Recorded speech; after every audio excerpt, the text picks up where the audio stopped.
Hey everybody, welcome to Dissonant Echoes, the official Hauntology Records podcast. I'm here to host today. My name's Alan, and this is Adrian, co-host, owner of the label. And we have today a guest, my bandmate, Gabe from Pull the Hello. Strings. And he's got other projects as well, like Acacius and our previous metalcore band. It's good to have you, man. How's it going? It's going pretty good. Yeah. Lots of, been listening to a lot of music, writing a lot of music. Yeah, you're off of school right now, right? Yeah. Yeah, which means I get a lot of free time to go and just write whatever I want or whatever I feel like. Yeah. Well, that's awesome. I know that we're not like announcing anything new, but we are working on some new stuff together. So we'll just leave that nugget out there for people that care. But what have you been doing other than music? Anything fun? Was that about it? Usually probably just work and preparing for possibly continuing or going off to get my 4-year degree. So kind of like preparation for stuff like that. Yeah, that's right. You said you were thinking about what was the degree again? Music technology. Right. Which is really cool. You already know a lot of the kind of recording side of that, but there's other stuff you can definitely get out of that, I'm sure, like the writing classes and whatnot. So that's cool. Absolutely. Well, I hope that goes well for you. Well, thank you. I haven't been up to a whole lot lately. I've just been working on music here and there, but nothing that's like coming out soon, I don't think. I've been focusing on playing bass a lot lately. That's been the main thing that's been driving me is, for anybody that knows me, I'm a vocalist, I'm a guitarist, but for a few years, my main thing was playing bass. I was really serious about it. And so I've put the time in before, but even though I've put in time, like I really have to get back and like focus on the fingerstyle technique because you lose that if you don't practice. It's pretty easy to play bass with a pick, but getting back into the technical side of the fingerstyle playing like takes some concerted effort. So I've been doing that for the last few weeks, having a lot of fun with that. And I finally got a P bass too, which if you're watching, you can see it right there. That's one of those things where it's like, you can say you're a bassist, but if you don't have a P bass, then you're kind of a con man. Pretty much. And it comes from the guy who doesn't have a P bass, but yeah. Well, I mean, I wanted one my whole life because I remember seeing Mike Dirnt from Green Day and as well as Pete Wentz from Fall Out Boy, because that was the kind of basic music I used to listen to. I remember them playing those basses, and I just was always like, I got to have one, but it took me 20 years to actually do it.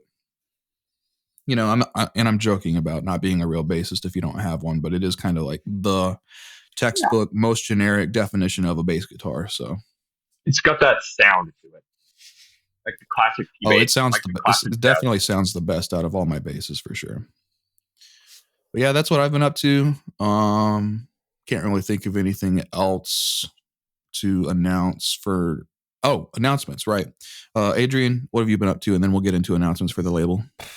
No, nothing, dude. Just busy with the label, busy with orders, busy making tapes. Yeah, but just working and just making tapes mostly. Yeah. Not much else. Everybody, you need to buy these tapes Adrian's making. Yeah. He's doing a good job with it. I know that nobody's buying physical media right now, but if you're listening to this and you're a tape person, we've got a lot of them on the store. So go check out the Bandcamp. Yeah, we're almost out of the Witness, the first run tapes, but managed to sell a couple vinyl, which was awesome. Mm-hmm. But yeah, so if you can pick up some tapes, that'd be sick. Yeah, definitely. Which is a great segue into the announcements for the label. Witness is out, the new album. Everybody should check that out because if you're a fan of what Adrian does with I See Satan, this is kind of the continuation or another side of that, I would say. Yeah. Because he did the instruments and Sean from Teach Them to Weep did the vocals. So go check that album out. And then also, by the time you're listening to this, the new Pull the Strings EP will be out. And it is the last EP that was solely written by me because now Gabe's in the band.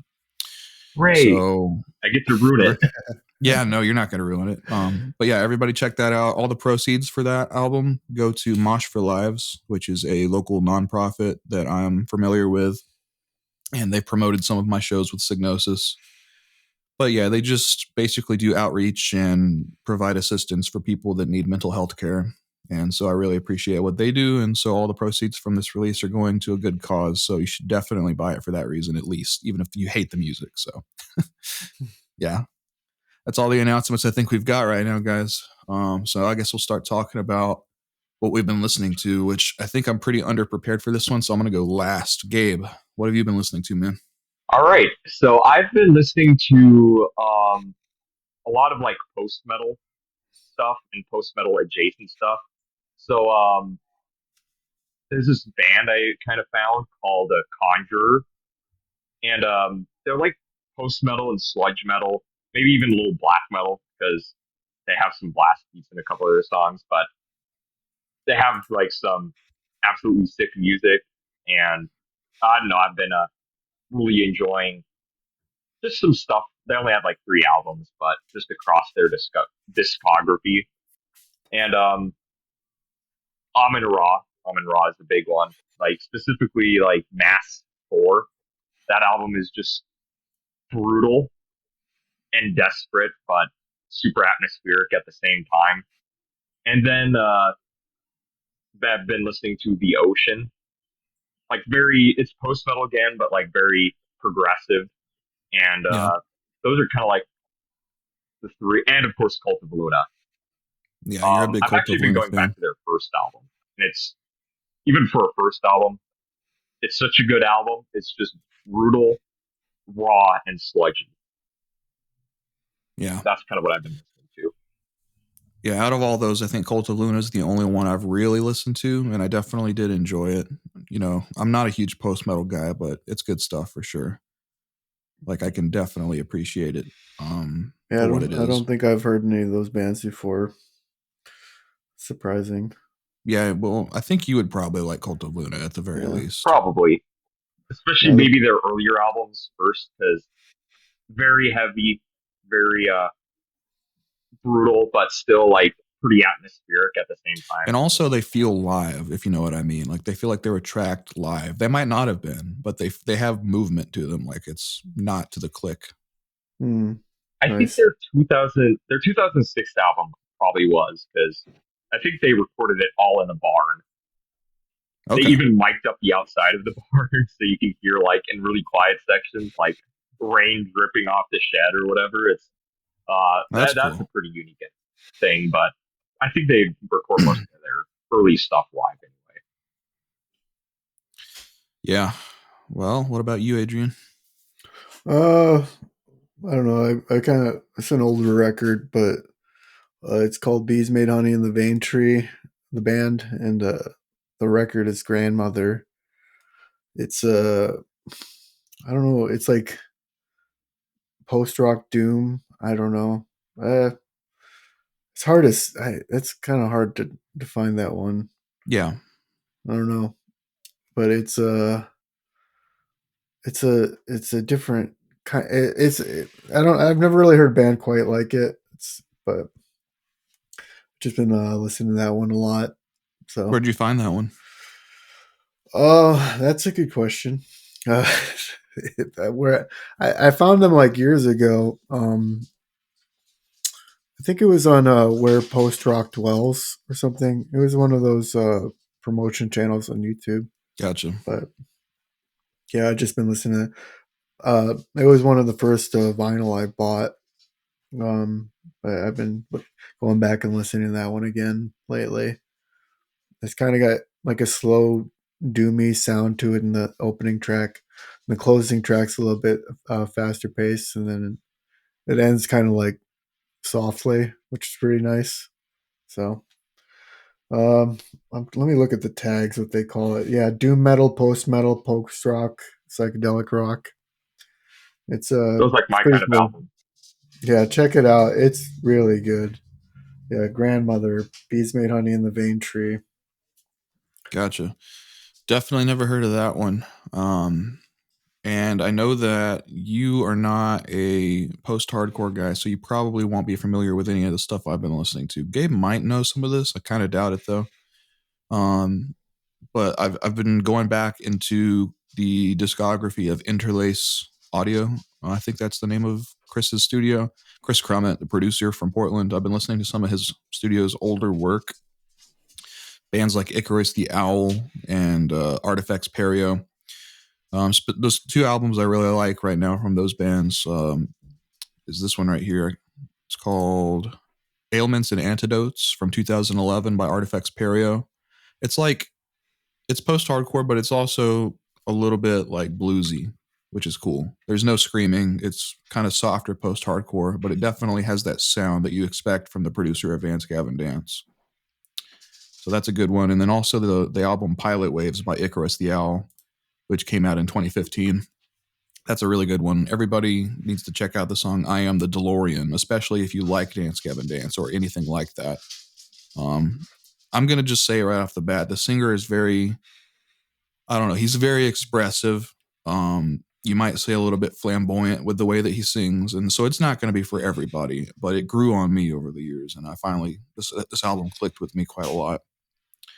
And other than that, I've just been listening to jazz. Like I've been listening to kind of fusion and jazz. There's this album, a Dream of Form by Scott Murphy. And I found it because Yannick Gwizdala plays bass on it. And that's a great little EP or album that came out last year.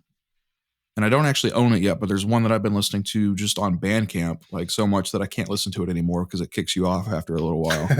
But I got to pick that one up. Buy that thing, man. Yeah, I know I've got to. And it's Matt Ulery, Mother Harp, came out just a couple months ago, I'm pretty sure, which is like, I told you about this one, Gabe. It's like post-punk meets jazz. Oh, yeah. And I just like it because it's got all the stuff I like to hear from a jazz ensemble, including trumpet, which, you know, I love. And it's got a very prominent P bass in the mix, which I really like too. So it's just, you know, from a mix standpoint, that really satisfies me just to listen to those elements put together in music, but also the compositions are great too. Sadly, no metal right now. I haven't been listening to any of my usual like dissonant death metal or stuff like that. I'm just taking a break from that. You ever listen to Alan Holdsworth? Yeah, I'm not super familiar. Like I probably couldn't even name any of his albums, but Right. I know the kind of Alan Holdsworth sound pretty well because I've heard several of his songs over the years. Yeah. It's when it comes to fusion, that's probably as good as I've heard, you know. So, dude, he's killer. Like it's so crazy, like what he's doing. I mean, his guitar solos have like influenced like all of progressive metal for like. Yeah, that's true. He's your favorite guitarist. Like, yeah, exactly. Yeah, I've seen some videos on YouTube of like people like playing it, and I'm like, this is impossible. This stuff. This is insane. At first, it sounds like he's just hitting random notes, and then you see his system. It's like, what is going on?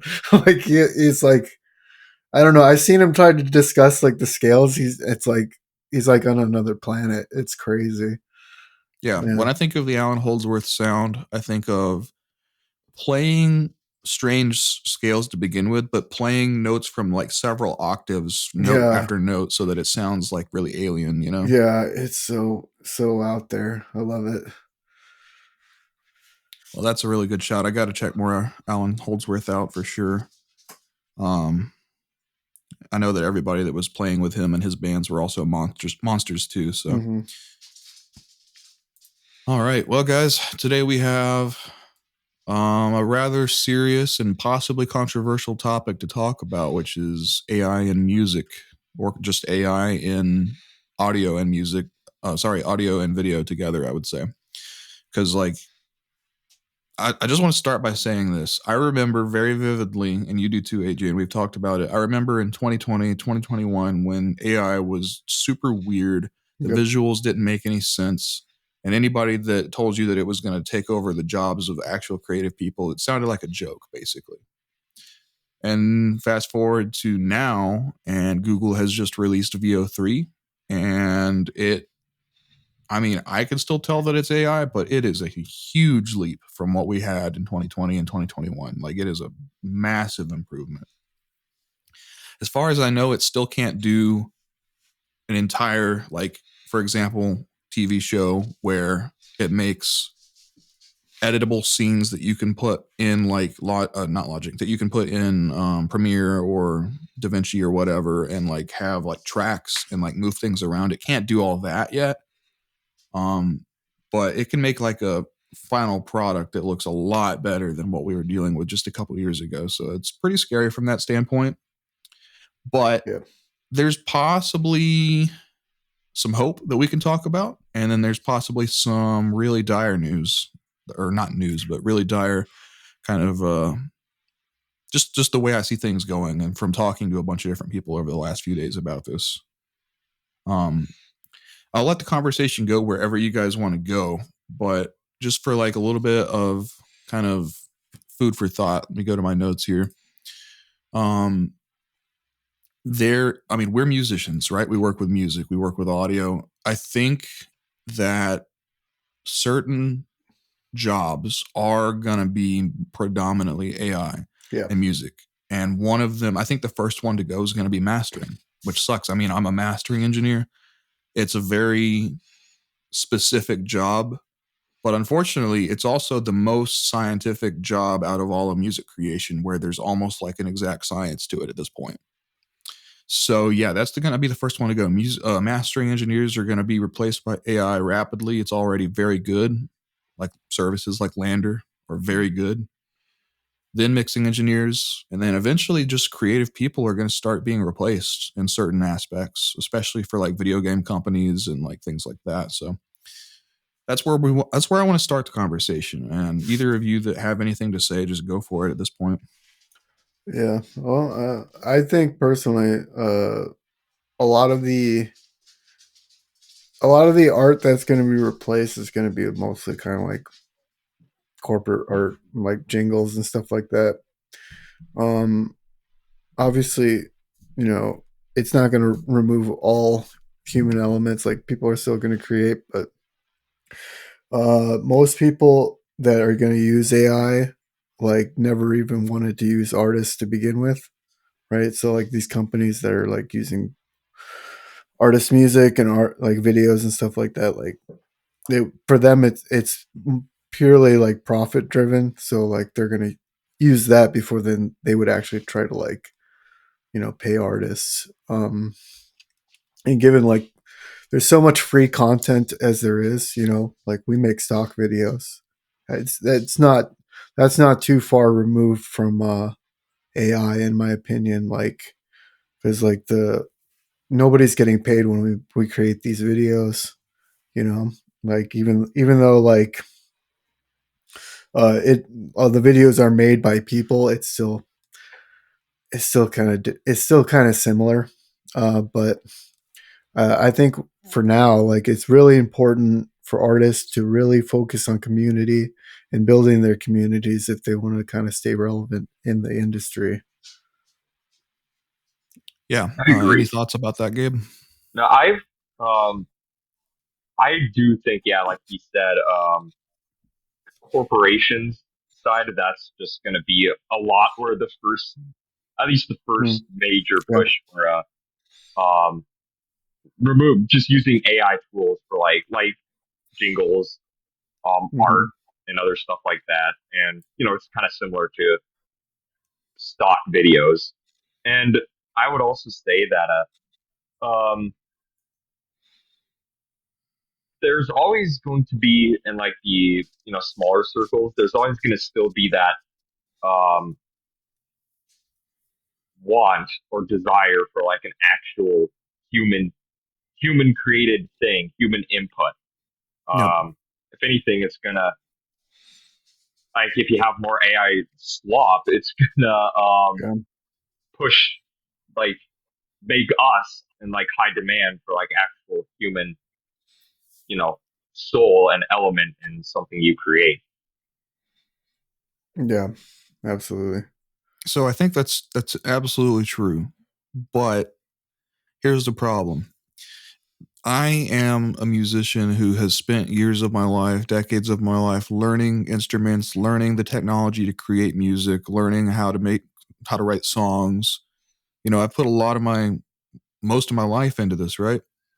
Even somebody like me, I am using certain tools that take my taste and my preferences kind of out of the equation. Um, there's two specific plugins that I really enjoy using, and I see it only going further from here. The ones that I like are the Sonable Smart Collection, like they have Smart Comp and Smart EQ, and it literally just makes the decisions for you. It's like FabFilter plugins, but instead of changing all the settings yourself, you just let it listen to the track, and then it just settings are set for you. You can tweak it from there, but it takes your taste and your decision making out of the process to a degree. There's also the Waves Factory Equalizer that I just made a video on my channel about, and I really like those plugins. Like, they get results faster for me, and so I like to use them. Not for everything, but for certain things. So if my taste is starting to be devalued by me, how can I expect it to be continued to be valued by other people? It's just convenience. Look, I get that people are going to continue to want art to be made by people, but people are using tools to make human-made art that are AI assisted, we'll say, for now. Mm-hmm. That's where it's at right now. The industry is mostly focused on AI assisted tools. Right. But, my worry is not just for, the industry and my future making money in the industry, but for myself and my ethics. My worry is what happens when the entire DAW is powered by AI? What happens, when we just have ideas in our head and they're uploaded from like a chip in our brain or something? I know that's like far out, but then you don't even have to learn an instrument. That's kind of where my worries are. And it's like, maybe that's never going to happen, and that's great, but I just see it going further and further, and eventually less and less of my own creativity is going to even be in the process. Yeah, I like the slow dystopian spiral downward, but for it's definitely not music, I guess. slow. This is like accelerationism. Like, yeah, it's just Yeah. technology is rapidly getting better and better. This is, there's been a lot of people discussing this for the last 50 years. Like technology. Even the Industrial Revolution. How many riots were there? There's like, I think a lot of not a lot of people died, but like they were like destroying factories and stuff because of technology taking jobs. It is a real concern, like, and the longer it takes to make this leap, like the more suffering there will be, right? Like, I don't know, like for me, honestly, like AI and art is one of my least concerns. AI in like everyday life, like my wife like gets confused by videos she thinks that are like actually real videos, Yeah. like that's more concerning to me. And like chat GPT and stuff like that, like we discussed this before, like what if it starts telling people like to do bad things, like that's more concerning than just like the music and art aspect of AI. But Certainly. Yeah. yeah, but like, yeah, AI could take over DAWs and stuff, but we can always go backwards, like we can go back to recording on cassette tape, like it's like you record.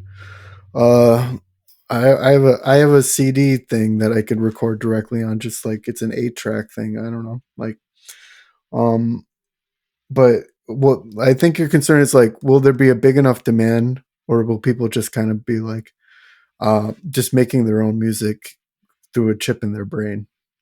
Like that may happen. Yeah. Yeah. Yeah. It's just, that is my, like, I'm concerned about it on two levels. Like I said, I'm concerned about it as a professional audio person that Yeah. is trying to make a living from this, because like there's nothing else in the world that I would rather do than be a mixing and mastering engineer. But those jobs are some of the first that are going to be, taken over by AI, as far as I can see it. Mm-hmm. And let me explain that a little bit more. So when you upload a song to like Lander, which is a AI mastering service, I just did this yesterday to test it out. It detects the genre of the song, the subgenre of the song, and then you can give it a few parameters like how loud you want it to be and whether you want it to be dark or bright, and then it just does a phenomenal job. I'm a mastering engineer. I'm telling you, it does a good job. It's crazy how it's scaring me that it's like as good as I can do after 2 hours of mastering in 5 seconds. Well, Mm-hmm. it's more like 30 seconds. And it's like mastering used to be this like kind of really revered and respected kind of, you know, um, trade where it's like you have to learn a lot of esoteric things to be able to really do a good job. You have to understand the physics of speakers. You have to understand like averages, and you have to understand like what people are actually listening to things on and all this. And all that is just a set of data that is easily worked into an AI. So Yeah. like that's the first one that's going. It's doing a good job. I'm telling you now. Like people, I've heard back in like 2018, I was hearing people say that Lander was doing just as good a job at mastering as a human, and it's only gotten better. So there's that, which sucks because it's that's what I want to do for a living. But hey, I mean, if it's gonna be a non-existent job field, then okay. I mean, I just have to reorient myself. And, I think that mixing is a little bit more complicated to pull off because with mixing, it's more creative. And one of the Mm-hmm. things I've heard somebody say recently is they don't think that it's going to fully take over creative things until it can explain why it makes the decisions it makes. People want to know why the AI is choosing to do things. Like, what's the reasoning for, like, what's the inspiration kind of thing, which it obviously doesn't really have, like, Right. inspiration, but it has a data set and it has Mm. averages and it has all that. So Mm. I think it's. I think. I think AI, as far as this realm is concerned, I think they're kind of already experiencing issues where like it costs a lot of money to perform these operations, and like be able to like collect as much data as is like I don't know if it's going to be able to continue. uh I'm not sure if it's going to be able to continue the way it is, but it's also like learning from itself, and I think eventually it's all going to kind of sound like there's going to it may affect the quality of the sound, like everything's going to kind of sound the same, so mhm. you still might have opportunity, especially given like we're making like kind of like gritty raw black metal. Finding that niche where people want like this very like specific sound, like you might have like the benefit over like AI in that regard. That's what I'm saying. Like you find the narrow Yeah. enough community that want that raw black metal sound, like you could still have work, like For uh, now, it's definitely not there. Like you take yeah. something like Suno, which is a AI music generator. I Mm-hmm. told it the other day, I gave it a prompt to make depressive post black metal. Mm-hmm. And the composition was spot on, but the actual sound of it was really far off from what people Mm-hmm. would want. It was too clean, it was too produced. So, Yeah. but it'll get there. It'll eventually be able to do that. Mm-hmm. But at the That's same time, it's like Adrian said, it's like just going to start sounding all the same at a certain point. Like all yeah. it can do, it's just going to sound all the same without, as opposed to an actual human like mixing, mastering, or writing music. Because even in mastering with like, oh, the EQ here or the level of compression, you can break the rules and do something different to make it sound slightly different. So Yeah. well, when it yes, it is kind of like you know I certainly am very cautious of it. I don't think it's going to outright replace everything because if anything, what in my uneducated guess, what I would think would happen is there would be like a counter movement from like a new like whether it be artists or musicians, kind of like similar to like well a lot in history like I did one of my college papers on this, but like the Age of Enlightenment and how Romanticism was like built as a response to everything presented there, and I don't know. I kind of see something maybe similar happening where we get Yeah. a new movement that is um, going back kind of like a 2.0 romanticism, where it's going back to the human and Mm, abandoning the machine and going back to the human kind of. Well, I have to give credit to Ampwall, which is a music platform that is an alternative to Bandcamp, and they have a strict no AI art policy. Now, I've gotten into the weeds with this on them before in the Discord about what about stuff like Logic Drummer? Can we use Logic Drummer, which is not clear what it is, whether it's generative AI or whether it's just training on itself. We're not sure still. Um, the general consensus is like if it's something that was the deciding factor between you could release this music or you couldn't, then it's okay. But otherwise, no AI. And I really appreciate that. That's part of this movement you're talking about, Gabe. People are pushing back. People are very anti AI, and there's no wonder why. I mean, we don't want it to take all of our jobs. We don't want it to rob all of our desire to create in the first place. People are always going to be artists for a hobby, and it's the best hobby you can have. So I mean, there's nothing wrong with that. I'm always going to keep music as a hobby no matter what. I'll always record songs, write songs, mix them, master them myself without AI, you know, um, as a hobby. But I just see it being harder and harder and harder to make money off of music, and it's already very hard to make money off of music. yeah, Maybe it's a good thing. I don't know. Maybe we yeah. shouldn't be making money off of music. I don't know. That kind of seems stupid, though. I mean, like, this whole point was the same thing about photography, and like people kind of like dismiss it, but like there was a lot of people that made portraits, like they painted them, Right? drew them, and they lost their jobs. You know, but like that's it's a legit concern. You know, that was a whole industry to make portraits, and photography kind of destroyed it. Yeah. Does that mean we get rid of photography? Obviously not, you know, but like, Well, it is interesting because that um another thing like art history taught me is that also led to artists now, some artists having more freedom in a way, because then they're like, mm, oh, a camera can do this, so I'm literally going to do what I want to do for a portrait, or what you would call a portrait, and right. then you get into like impressionism, post impressionism, and stuff like that. So that's also my art professor brought that up, and that was another interesting thought too. Is okay, so but if AI decides to do this, what is something we can do now that, since the AI does this, what does this maybe in some ways free us up to do? And I'm not Right. saying Yeah. that's going to be the case for everything, but it's an interesting thought. Yeah. My thing with AI is like AI has so much potential beyond replicating human. You know, like it should be trying to replicate things that humans not replicate, but trying to create things that humans wouldn't even think of. Like that's like the greater potential for AI for me as far as art's concerned. Like do things that Absolutely. humans wouldn't do. That would be much better use than like trying to replicate your favorite pop song. You know, like Yeah.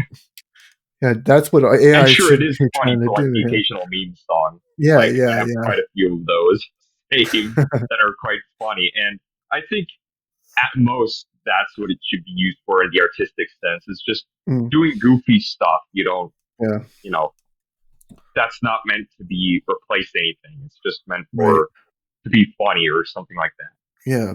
The things that like people wouldn't do. Like that's cool. But like Yeah. doing stuff that people are doing, like what's the point of that to me? We've talked about it before with Mm, even just like making like drum machines sound inhuman because they are mhm. inhuman. Like you might Yeah. as well go really hard and do really fast drums if you want. Do whatever you want that humans could or couldn't do with a drum machine, basically, was the thought that you brought up before, Yeah. which makes a lot of sense. Instead of trying to make it as perfectly or imperfectly rather human sounding as possible. Um, but what about if the drum machine started using samples that were not acoustic drums, but yet still sounded really cool and interesting? There's like you said, there's a lot of Yeah. potential for AI to just be more interesting than copying Yeah. and replicating human stuff that's Yeah. already been done 1,000 times. And I'm not against it. Like I said, I use a couple plugins that are AI assisted. It's when it helps me, like I appreciate the help, just like I appreciate my light bulb turning on and letting me see in my room. Like technology is Yeah. not a bad thing, but I'm just worried for my future and the future of Yeah. people that want to do this. Like I really want to be a mastering engineer, but that field, I just see it going away as it is right now. I Mixing, like we were talking about, yeah, I can see that staying around a little bit longer. I could see that being around in 100 years because, like you said, there's always going to be weird kind of niches Hmm. that you can get into, and also like people are going to want to work with a human still, and then there's all these reasons why it'll stick around, but it'll just be harder than ever to make a living doing it. But I think for you, like the mastering thing, like if you like bundle it with your mixing services, like you'll always have, like you'll always have jobs for mastering. Like uh, I mean, you do a really great job with what you do. So I think as long as you find that narrow enough niche, like where people are, you'll find people that want to work with you, that won't want to work with AI. I mean, like look how massive the pushback on AI is in the metal scene right now. yeah, It's huge. Like people don't want it. In the pop genres, I could see them caring less. Uh, like more popular, not just pop, but like definitely in like especially like the grittier metal scene, I see a huge pushback everywhere. mhm. It's every Yeah, comment section, everything. Like people really hate AI. So I think you're going to be okay for a while. for a while, yeah. I Mhm. mean, here's the thing: is like I said, eventually AI will be trained on gritty metal and weird production and micro Mhm. genres and stuff, and then we'll have to figure out what we're gonna do as a revolt to that. I guess, like Gabe Yeah. said, which if that's how it has to go down, then okay, we'll go to war with AI. But it's Terminator just all I don't over know. again. It's Yeah. hard for me to not be super negative about it sometimes because I want Uh, things to stay kind of how they are, but it's not going to happen. It's just not going to be no. the case. So we're going to have to adapt in some way. I'm just not sure what that's going to look like yet. Yeah, I mean dude, my job's going to get replaced. Like they already have machines that do what I do. I just put boxes on a pallet all day. Like Yeah. they have a whole there's another warehouse in my company that does the exact job that I'm doing. Like it's eventually going to go away. Technology, it's just constantly evolving to like replace jobs. Like that's what it is, man. Yeah. Automation and AI are continually changing jobs. I wouldn't say that it's replaced every job that it's ever been introduced into, but it is definitely changing the jobs. And that's why one of my thoughts was maybe I should start learning how AI music tools are made so that I can start working on those as like a backup plan. But it kind of feels like joining the opposite army or something. I don't know. It's weird. This is the other side of things I wanted to talk to you guys about, which is just the ethical side of it. Um, like I said, I use some AI tools, AI assisted tools, but it's like I was talking to Sleep Rogue, which is an electronic artist, and they said something really poignant, which was that I don't know how to say that word, poignant. Anyway, I think you poignant. got it. They said anytime there's an easy button for something in music, it kind of defeats the purpose of doing it in the first place, because the whole point is to learn how to do something and then do it in your own way to express yourself. So, on that note, I'm kind of starting to think that I should really weed these tools out of my workflow altogether. Like, make it, even if it's kind of worse, the end product, at least I did it and it was my judgment call to have the human element there. Because otherwise, Mhm. all I'm doing is I'm replacing some of my decision making and my taste with numbers, with averages of like what people usually do. I mean, like, how far can you go with that? Like, you're gonna start singing into a can that like hits like a piece of plastic. You know what I mean? Um, I, I get what you're saying, but like, uh, I don't know. I don't think we should outright dismiss technology. Like we're still recording on laptops and stuff. You know what I mean? Like, Yeah, and just plugging directly in. I don't even use a microphone for my guitar. Like, um, it's like where do you draw the line? Where's the distinction? right. What's easy? Like How hard do you want to make it, you know? There's a lot of great music technology that uses neural networks, which is a type of machine learning. Mhm. Like, for instance, there's the neural amp modeler, which I love. It sounds awesome. And how it works is it takes a like 3 minute long file of audio and you send that through your real amp that you set up with a microphone and you record that. And then it takes the resulting audio and trains it with a neural network and creates a plugin that you can play through so that you can play through Mhm. that amp. And it sounds really good. Sounds way better than some of the earlier neural DSP stuff. So I really like that technology. So I'm not against it all completely on Yeah. principle. Like I want to embrace it when it makes sense. I just don't want it to like suck the creativity and the inspiration out of the process of making art in the first place, which it hasn't done, but it does seem like a fine line. Yeah. Another thing is, well, with these like AI tools, like, I mean, sure they're here to assist, but I wonder if there's ways you can take them and like do something absolutely ridiculous with them, and then that in turn, because you're intentionally like breaking it or whatever, that leads to your creative decision to like do something crazy with it, and Yeah. that I don't know if I'm making sense or not, but Yeah. You got to that's just find another the edges of like what the technology can accomplish and push Yeah. there. I get that. Yeah, and we were twist talking it to about your own. that. We were trying to like think of like ways to like create music that was like anti-human in a way, like stuff that's like you can't like even really hear, you know. Right. But so Stuff above 20K or whatever. yeah, we were trying to think of things that we could do, like because like I've used AI art before and like for like album covers.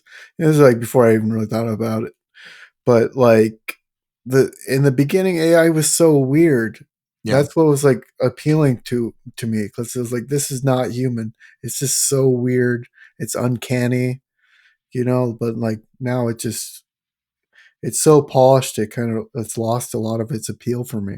Right. Yeah. I The, think it the was push almost to the like, uncanny would be what I like for. yeah. Yeah, because I think that's what excelled at. It excelled at the weird Mm. line between Yeah. like why does it think the need to make this uncanny thing? I think that's like Mhm. very interesting. Or I mean, there's other ways that it can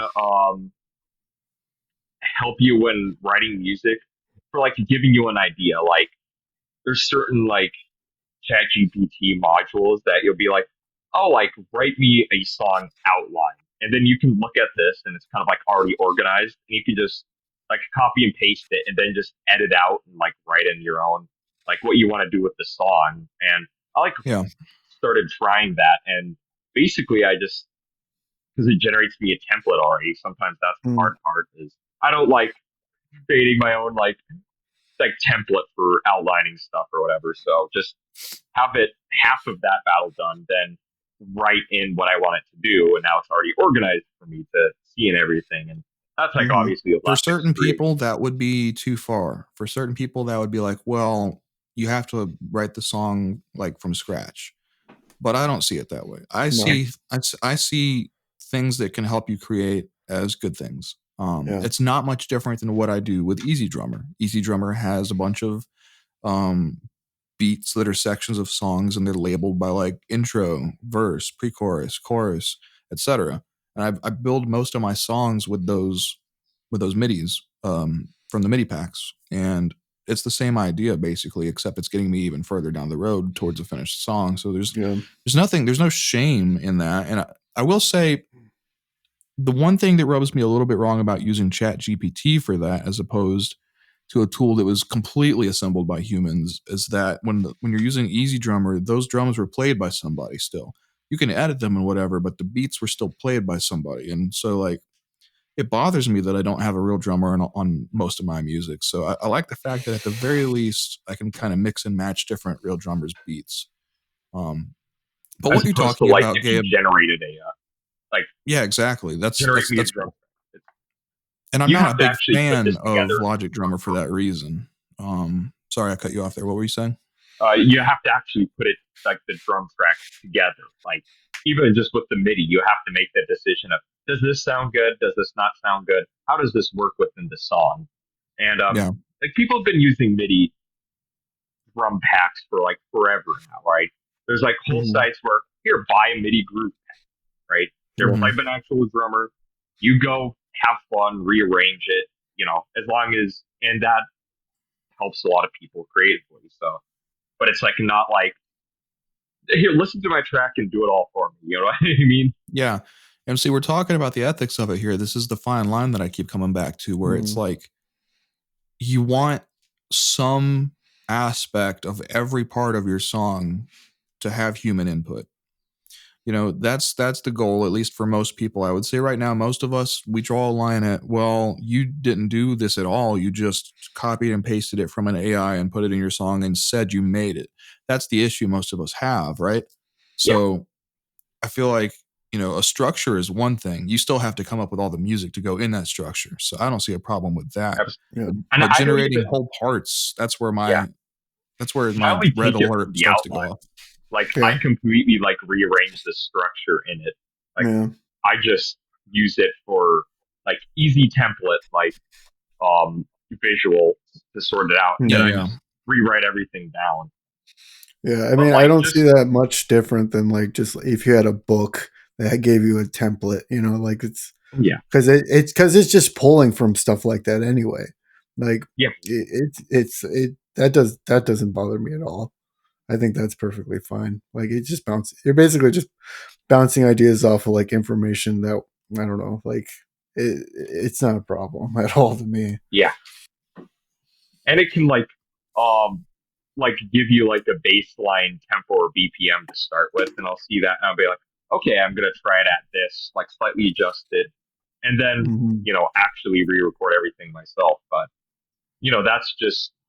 that's a good use of like, at least if you like to write music, sometimes from more of like an outline perspective. Like AI is good at helping you, not making the decisions, much less, but like helping you along and like organizing your ideas.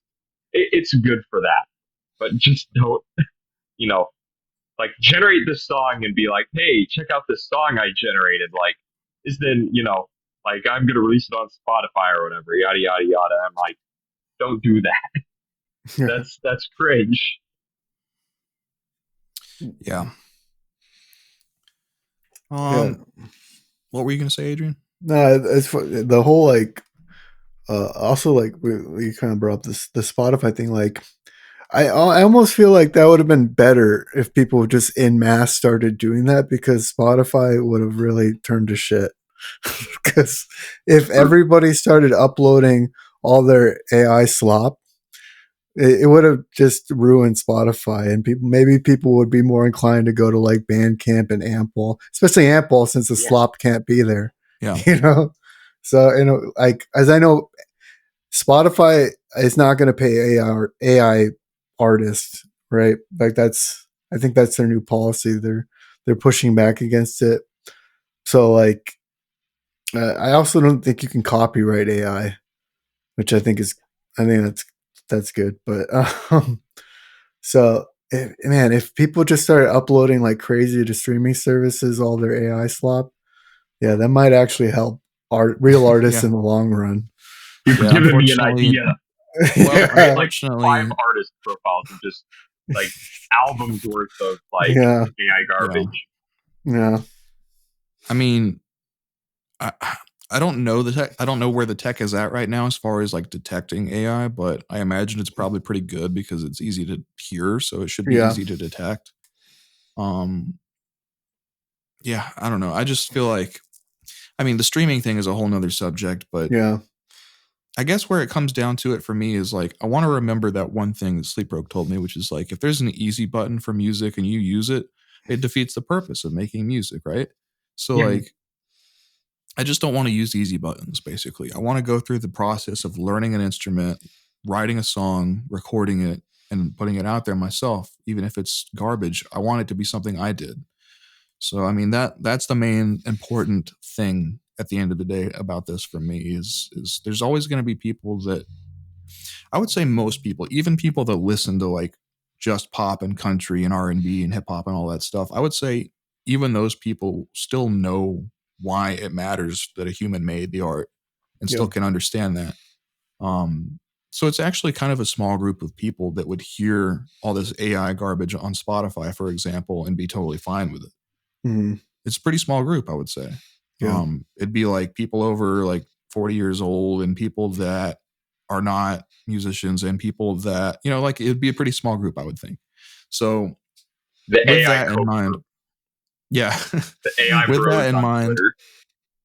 I would just like to think that even if it's impossible to make money from music, that there's always going to be this, like Gabe said in the beginning, there's always going to be this counter movement. There's going to be this rejection of like, this isn't art. It's not human made. It's not art. And I think that we're on a good track for us going that way. And that is basically what I said at the beginning when I said there's some hope. It's that's basically it. I think even if you can't make money from some of these musical jobs anymore, the actual Mm-hmm. product, the art itself, um, it's hopefully, even if it gets harder to distinguish between AI and human, on principle, people will still prefer human. Yeah. I think what Gabe was saying about like a community that's pushing back against it. I think that's really how we got to focus is trying to build people like they're in the anti-AI movement for music in general. Like it's kind of like this is like a reverse, like was it Dadaism, where Yeah, they're like creating anti. It's basically, kind of yeah. like the reverse of that. We're like trying to create human art that's like anti. Like people kind of consider AI anti art. So like, yeah, well, that's what we're trying to do. Yeah. That'd be. I think that's what we need to do. Just like try to, especially in the genres that we're in. I think it's AI art is going to have a lot of trouble breaking into. Yeah. I think there's a little bit because these communities are very tight knit. It seems, especially like genres like punk and stuff. You know, Or so like I post think metal. That's just yeah, a very human, you know, hmm centric genre. It yeah, Yeah. just feels like a human needs to make this. Same yeah, with like black metal stuff, yeah, or like the black metal stuff we all do, right? Like the weird experimental, dissonant, hmm atmospheric, post. yeah, Like all of that just needs to have a kind of like human behind it. yeah, for Some sure. random guy in his basement, you know, Mhm. just writing away. Yeah. And honestly, Compulsively. that's like even in the worst case scenario where we're not, you know, making money from it and like and any like people can't distinguish between it. Like the act of creating it, art and music itself is kind of the I know that will I think we'll have that to like the end of time, the ability to Yep. create something and the want to like have it be human and well at least you create your own thing even if it's Yeah. not heard or even just the fact that you created it. That's the It's like that thing that, we get taught growing up, at least a lot of people do. I know I was, where it's like you should tell the truth because even if nobody else cares, at least you can know that you told the truth kind of thing. yeah, Um, absolutely. so yeah, I mean, there's, like I said, people will always keep making real, genuine human music as a hobby, which is fantastic. There's no better hobby to have, whether you're a visual artist or a filmmaker or a musician or I don't know, whether you design video games or whatever kind of art you make. I think, actually putting in the time to learn your craft and express yourself through that craft that you've learned is timeless. And also it just goes back to like it's a spiritual act, creation. So I mean it's always going to be kind of more important to people than just the easy button, just generate this, generate that, and now I'm entertained forever.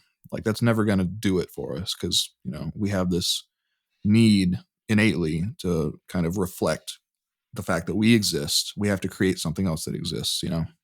Exactly. Hmm. And one thing it will never take away is like an actual live show, like Yeah. something you show up and you mosh to, like that AI will never be able to take that away. Yeah, that's pretty true. I don't see how that would happen. I mean, we do have like live stream shows, but even those, it's We pretty hard got to fake. we got Yeah, holograms and like the gorillas. Yeah. Yeah, but they play live still. Do they? They have a screen that has the like animations, but then there's like, as far as I know, they're still on stage playing. Maybe Yeah. I'm wrong. I don't know. I Yeah, I have no think they idea. are. I've seen a couple live clips and they're Okay, fun. cool. All right, that's good. That'd be weird to show up to watch a cartoon. Yeah, I mean, some people would enjoy that too, but That's yeah, I true, definitely yeah. prefer having the band on stage and everything. Yeah. So yeah, I think we covered it, guys. I feel a little bit less depressed, which is good. Yeah, this I need was that. a good one. Yeah, like I said, Sure none was of us are gonna go. experts, so don't Yeah. crucify us in the comments, please. Yeah, I But- could be horribly wrong about everything. Absolutely, so- we could be. But that said, even though I want you to be easy on us, definitely let us know how you feel about this in the comments. Like we encourage that. So Yeah, for sure. You guys can bully me, it's fine.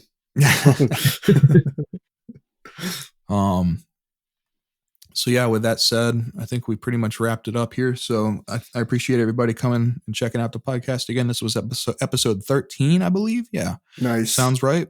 Which, you know, is pretty cool because we started this back in like December and it's almost June now. This will come out in July. We're at episode 13. So yeah, we're trucking along still. We're not going to give up anytime soon. Definitely subscribe and share the podcast with somebody if you don't mind, if you enjoyed it. And, you know, if you look in the description, we have a Discord server you can join. And I think that's pretty much it. So yeah, appreciate everybody stopping by for another episode. All right. Yep. Thank you, everybody, once again for checking out Dissonant Echoes, the official Hauntology Records podcast. And we're going to play you out with a song from Gabe's band, Acacius. I almost forgot the name. Very, very good band. This is a great song. It's a longer one at like 7 minutes, but sit back and enjoy. Thank you.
Trust can I give?